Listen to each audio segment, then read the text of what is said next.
Hi, this is Kat Larange from Winged Saber Historical Fencing, showing her idle emote. This is my second idle animation. All right, so a recurring feature of the wrist Moulinet is ouch, I hurt. Tell us about it, Kat.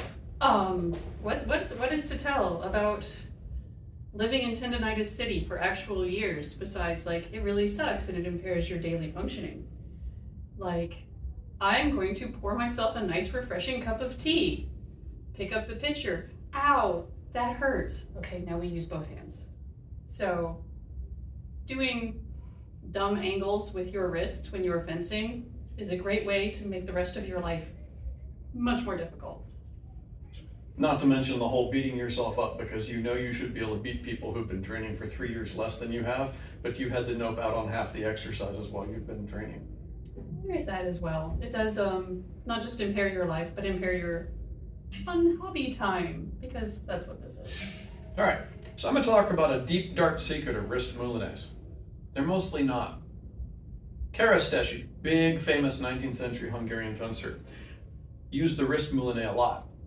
And he was also known, according to Count Vadi, his student, for getting really angry with people when they cocked their wrist from side to side. Now, how does that work? Counterintuitively, when I do a wrist Moulinet with my stick here, I am moving in a circle, right? What's my wrist doing? Kat, what's my wrist doing? Is it moving in a circle? No. It looks like my wrist should be moving in a circle, but my wrist isn't moving in a circle. What's actually happening? It appears that it's going boop, boop. Yeah, it is going boop, boop. And one of the reasons I'm wearing my floral stuff that a bunch of you guys really hate looking at, it's awesome, I love it. I totally want one of these in the floral renaissance pattern I use for the school. This bone's rotating and these bones are rotating, so I'm drawing a circle and I'm using my wrist for the retraction purposes of drawing a circle, whether it's fist grip or thumb grip, but everything else up to and including my shoulder blade is changing shape. So I can think of a wrist Moulinet as originating in the shoulder, I can think of it as originating in the wrist, but it's not just these tiny carpals and their little tiny assorted muscles doing all the work. Now, if you've been injured for a while and you have compensations like Kat does, that will frequently mean me coming along going, straighten your wrist. If your instructor is coming by and giving you little adjustments like this, please listen to them. He is not doing it or she is not doing it because said instructor hates you. It's because they love you enough to get you grumpy with them. So Kat's gonna demonstrate a thing you can do to help train this out. Full disclosure, it is homework Kat herself is doing to recover from her art use related injuries. You can see her back. Now in the back of Kitchen Confidential, really famous chef kind of guy talked about how he had a real serious injury to his pinky based on misusing a whisk. Whisks are way lighter than sabers are. Kat is going to begin flicking pinky, bringing thumb, flicking pinky, bringing thumb. As she does that, as she brings the thumb back, she's going to hold this thumb really vertical because that will accentuate what has to be happening in here. As she does this, her shoulder blade is going to begin to want to start changing position to support this action. When she pulls back, she thinks shoulder blade comes a little towards spine. Shoulder blade goes a little away from spine. Shoulder blade a little towards spine. Shoulder blade a little away from spine. And then the linkage between her thumb, her wrist, and all those bones between the shoulder blades starts to kick in, and this turns into a whole arm movement.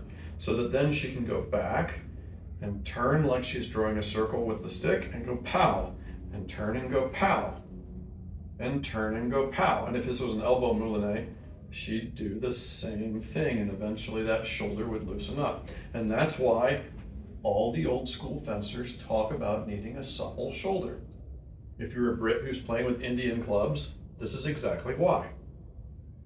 So I'm going to come in and sit where Kat is now because my shirt is more convenient than her being all like, okay, Spirit Box is pretty awesome. So I won't give her too much hell about being a goth chick today. She's laughing because this is a recurring feature in our lives. So if I'm here and I do this, I'm going to exaggerate this just a little bit so you can see what that motion should look like. Shoulder blade comes towards, shoulder blade comes away. Can you hand me the saber, please? Yay. Synthetic is fine. I'm gonna knock it on the ground first. Oh, good job. Yay. All right. This grip is less supple than this grip is. Counterintuitively, just trust me on that if you're in my lineage. Because that thumb is back, I need that shoulder blade if this is going to be painlessly and easily and quickly supple. This is what allows direct attacks to be so effective. I have that whole musculature of the back involved in this little tiny movement of the tip. That tip's probably not moving more than 70 degrees. It's certainly not going 90. And yet, with the entirety of the back behind it, it will hit with authority and that dog will cut. So if you're a person who has trouble with their wrist Moulinets, don't do all of this business just exclusively from the wrist to turn your blade.